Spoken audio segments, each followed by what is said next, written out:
हमारा जो पहला टॉपिक है वो बहुत ही ज्यादा इंपॉर्टेंट टॉपिक है, क्योंकि ये टॉपिक गाइस आयुर्वेद से एसोसिएटेड हम लोग को देखने को मिलता है। और आपको पता ही होगा गाइस कि हम बेसिकली मिनिस्ट्री ऑफ आयुष के जरिए और इवन पूरे दुनिया भर में हम ट्रेडिशनल मेडिसिन को रहे वो प्रमोट करें, because it is very important in current world. आप इस चीज को तो समझते होंगे और आप मेरी बातों से सहमत भी होंगे कि ये जो एलोपैथी मेडिसिन वगैरह जो होती है इनके साइड इफेक्ट्स बहुत ज्यादा होते हैं। मैं अगर अपनी बात करूं तो मैंने तो इतनी एलोपैथी मेडिसिन खाई है कि मतलब आज की डेट में मैं अगर धूप में बाहर निकलता हूँ ना तो मेरी स्किन जलने लगती है, लिटरली जलने लगती है। मतलब जलना इन द सेंस कि खराब हो जाती है स्किन। तो वो मुझे एक बायोलॉजिक्स मैंने लिया था, तो उसके कारण से ये चीज जो है वो होने लगी। तो आपका क्या कहना है एलोपैथी मेडिसिन को लेकर, कमेंट बॉक्स पे जरूर लिख कर बताना। और देखो यार, ट्रेडिशनल चीजों में दम होता है। अगर आप नेचुरल चीजें जो है वो ले रहे हो, ट्रेडिशनल चीजें ले रहे हो, नेचुरल थेरेपी कर रहे हो, तो उससे बेस्ट तो कुछ और हो ही नहीं सकती। और सबसे बेस्ट होता है आपका ब्रेन, आपका माइंडसेट, जो कि मेडिटेशन। और मैं चाहता हूं कि आप सभी लोग मेडिटेशन जरूर जो है वो किया करें, क्योंकि मेडिटेशन से ही सब कुछ जो है वो पॉसिबल होता है। तो हम बात करने वाले हैं एक ऐसे टॉपिक के बारे में, बहुत ध्यान से सुनना। ये ना सिर्फ हमारी एंशियंट नॉलेज को ही नहीं, बल्कि इंडिया के इनटेंजिबल मेडिसिनल हेरिटेज का एक इंपॉर्टेंट पार्ट है। रिवाइविंग आयुर्वेदिक हेरिटेज, जो जड़ी बूटियों का ज्ञान हमारे पास है उसको हम रिवाइव करने पर जो है वो टारगेट कर रहे हैं, फोकस कर रहे हैं गाइस। तो ये टॉपिक आपके जीएस पेपर वन कल्चर के सेक्शन के लिए काफी ज्यादा इंपॉर्टेंट है। साथ ही साथ आप ऐसे में भी इसका उपयोग कर सकते हैं, इवन एथिक्स के लिए भी ये टॉपिक काफी ज्यादा इंपॉर्टेंट है। तो आइए, सबसे पहले तो मिनिस्ट्री ऑफ आयुष, इसके अंडर जो CCRAS, ये लिख लो गाइस आप। मैं थोड़ा सा नीचे कर देता हूं, central council for research in Ayurvedic science, ये लिख लेना। कभी कभी डायरेक्टली क्वेश्चन पूछा जा सकता है आप लोगों से कि किस मिनिस्ट्री के अंडर ये आता है, तो मिनिस्ट्री ऑफ आयुष के अंडर ये आता है। लिख लीजिए, मिनिस्ट्री ऑफ आयुष के under CCRAS, central council for research in Ayurvedic science, ये है। उन्होंने दो रेयर आयुर्वेदिक मैन्युस्क्रिप्ट को रिवाइव किया, समझ रहे हो आप? यानी कि इन्होंने एक पुराने समय की एक किताब जो है वो सामने रख दी, जो हमारे यहाँ के जो महान विद्वान जो थे इतिहास में, वो यूज करते थे जड़ी बूटियों का, जिनको एक्सट्रीम लेवल पर ज्ञान था। तो ये किताबों के नाम जो है वो लिखिए आप। ये दो किताबें, दो दो रेयर आयुर्वेदिक मैन्युस्क्रिप्ट है। ये किताबों के जो है वो नाम लिखिए as it is comment box के अंदर। द्रव द्रव्यर रत्नाकर निघंटु और द्रव्य नामकर निघंटु, ये बहुत इंपॉर्टेंट है, ये लिखेंगे आप। ये चीज आपसे एग्जामिनेशन में क्वेश्चन पूछी जा सकती है। कैसे पूछेंगे ये लोग कि ये जो किताब है ये क्या है, मतलब कौन सी मैन्युस्क्रिप्ट है, ये किससे एसोसिएटेड है? तो ये आयुर्वेदिक से एसोसिएटेड है गाइस, तो ये चीज लिख लीजिए, ये बहुत ज्यादा इंपॉर्टेंट है। इन दोनों का क्रिटिकल एडिशन रेडी किया गया है, और एक एक्सपीरियंस स्कॉलर है जिनका नाम है डॉक्टर SD कामत, उनके द्वारा यह किया गया। और इसका लॉन्च हुआ है मुंबई के सेंट्रल आयुर्वेद रिसर्च इंस्टीट्यूट में एक स्पेशल प्रोग्राम के दौरान। ये लिखने की जरूरत नहीं, सिर्फ इस किताब का नाम जो है वो लिखिएगा आप, ठीक है। अब आगे की बात करें इसकी इंपॉर्टेंस के बारे में, बहुत ध्यान से चीजों को सुनना, फिर मैं लिखवाऊंगा। तो ये आयुर्वेदिक मैन्युस्क्रिप्ट गाइस बेसिकली हमारे प्राचीन मेडिकल मेडिकल नॉलेज के टेक्सुअल रिपोजिटरीज हैं। यानी कि हमारे पास जो इतिहास में जो नॉलेज था, जो ज्ञान था जड़ी बूटियों का, ट्रेडिशनल मेडिसिन का, तो उसका बेसिकली ये किताब है। ये टेक्सुअल आप कह सकते हो, टेक्स्ट में लिखी हुई है। और इसमें काफी सारी चीजों के बारे में मेंशन्ड है, जैसे कि पौधों के नाम लिखे हुए हैं, उपचार कैसे करना है, यानी कि कोई भी एक थेरेपीज होती है ना, कि किसी भी चीज को अगर आपको ठीक करना है तो उसकी क्या प्रोसेस होगी, राइट?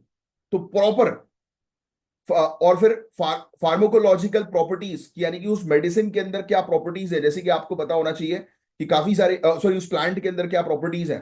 होता है ना कि जैसे कि भाई नीम का पत्ता जो है वो किस चीज के लिए इंपॉर्टेंट होता है, राइट? एलोवेरा किस चीज के लिए इंपॉर्टेंट होता है, और भी काफी सारी चीजें होती हैं किस चीज के लिए इंपॉर्टेंट होती है। तो ये अलग अलग प्लांट्स की इंपॉर्टेंस के बारे में इसमें लिखा हुआ है, ज्ञान है इसके अंदर।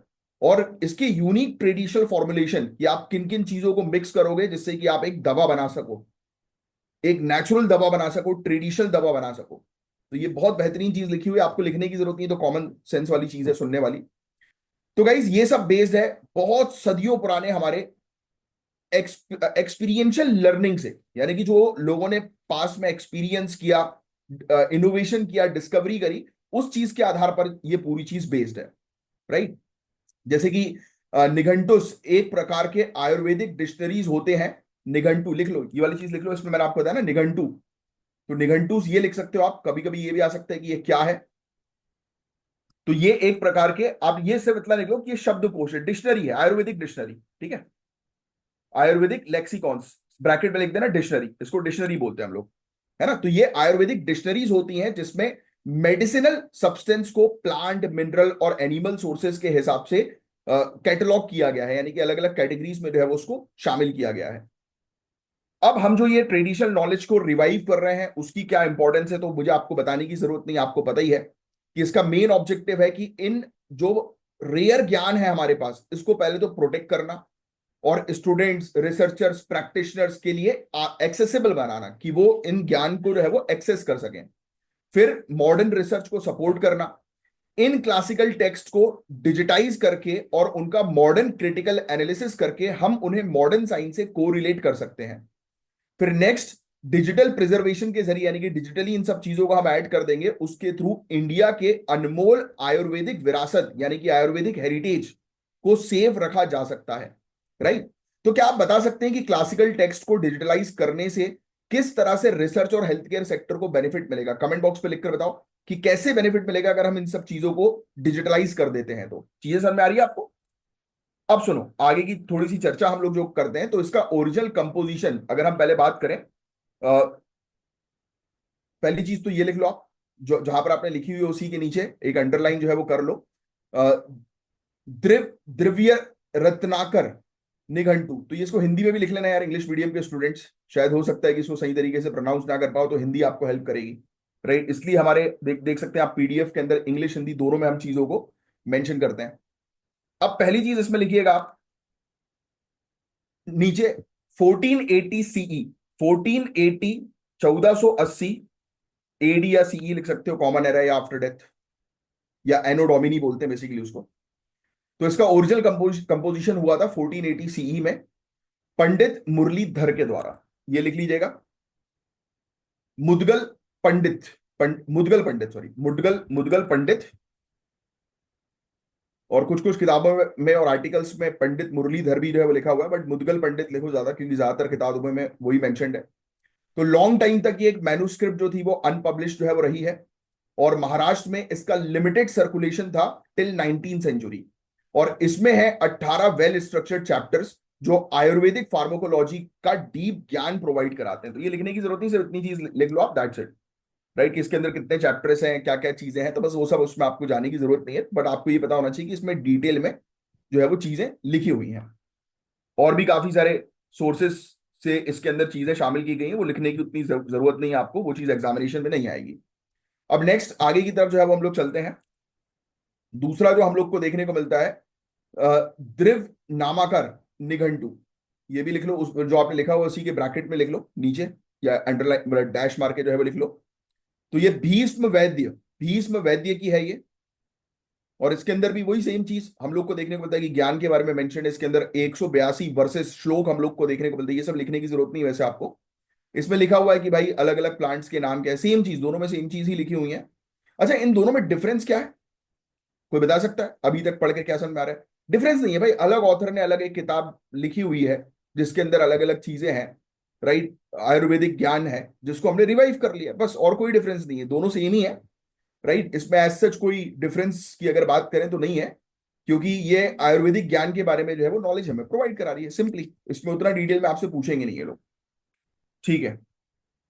फिर डॉक्टर सदानंद डी कामत का रोल जो है वो क्या है, क्योंकि इन्होंने ही रिवाइवल का कंट्रीब्यूशन जो है वो दिया है ना। तो इन्होंने देखा कि भाई ये मुंबई के हैं, आयुर्वेदिक एक्सपर्ट हैं, मैन्युस्क्रिप्टोलॉजिस्ट हैं, जाने माने, राइट। तो इनके काम भी काफी सारे हैं ये सब, तो ये लिखने की जो है आवश्यकता नहीं है, राइट। बट इनका नाम बस आपको जो है पता होना चाहिए कि इन्होंने रिवाइव जो है वो किया, चाहो तो लिख सकते हो, वैसे शायद ये नाम जो है वो ना पूछे, बट फिर भी लिख लो अपने नोट्स के हिसाब से। तो बहुत शानदार चीज है ये। तो ये, इससे फायदा जो है वो ये होगा कि हम जो है वो ट्रेडिशनल ज्ञान, ट्रेडिशनल नॉलेज जो है वो सीख सकेंगे, पता लग सकेगा हमें ट्रेडिशनल नॉलेज के बारे में, पूरे दुनिया भर में हम इस नॉलेज को जो है वो फैला सकेंगे, उसका प्रचार जो है वो कर सकेंगे, है ना।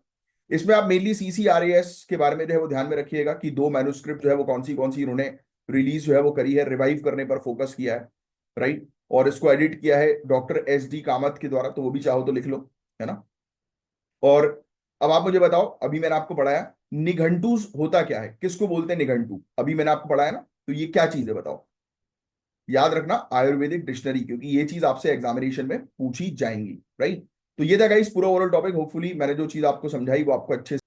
गाइस अगर आप UPPCS, BPSC, UKPSC, RO ARO, BEO, UP triple SC exam या फिर इवन हरियाणा, राजस्थान या छत्तीसगढ़ पीएससी की तैयारी कर रहे हैं, तो आपके लिए ज्ञान सर का स्पेशल पेड बैच है। इन दिए गए नंबर पर कांटेक्ट करके इस बैच को जो है वो आज के आज ज्वाइन करिए। यहां पर जीरो से लेकर सिलेक्शन तक की गाइस प्रॉपर तैयारी करवाई जाती है।